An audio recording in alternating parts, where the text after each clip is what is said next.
Here we have a BMW 6 Series. I think it's the F12, I'm not too sure, but it is the 6 Series BMW. And what we've done is installed a CarPlay system that integrates with the factory entertainment system. So we haven't changed any of the screens or the hardware on this car.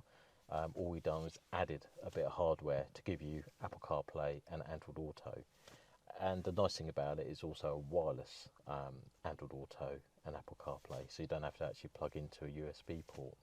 So let me show you. I'm going to start it up, and as it's completely integrated, it works with the iDrive. So as normal, you just have your normal menu system, going to your radio and what have you, and to activate the CarPlay, what we need to do is push and hold the back button for a few seconds, and what it's done is now gone straight into the CarPlay. So using the iDrive, I'm just going to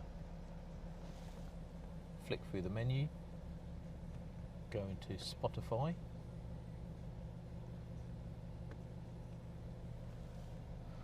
and that just shows you the album there.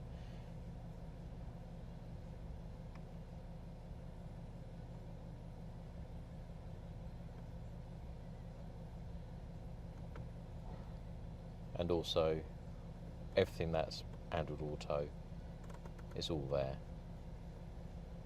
If you exit out of there.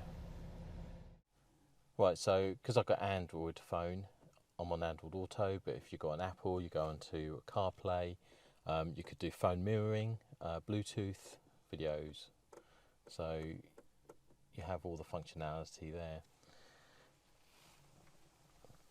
And by pushing the back button again, then it goes back to the standard radio system. So you could flick in and out of the CarPlay quite easily. So you could use that as if it hasn't got it in there at all, or you can. So it's really simple to use. Because it's wireless, it's completely seamless. It'll just go straight to it as soon as you turn the ignition on. When everything powers up, it will automatically connect up to it. So as long as you haven't turned it off prior switching the engine off, that is. So that's a CarPlay that's fully integrated and installed into the 6 Series BMW.